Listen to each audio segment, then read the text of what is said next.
In this tutorial, you will learn how to exclude specific files or folders from the Plesk backup. Log in to your Plesk account. In the Websites and Domains interface, click this left arrow icon. Then click Backup and Restore. Click the Backup option button. We wish to make a full backup. Let's click this Options button, Full.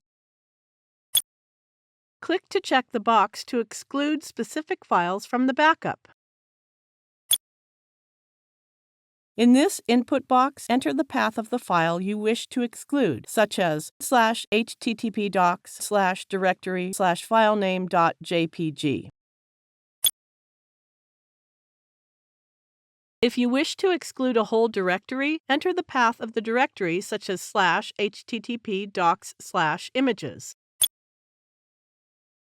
To exclude only specific extensions such as PNG, enter /http://docs/images/.png.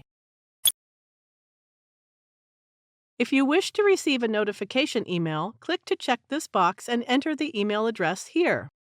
Now click the OK button. The backup has been generated successfully.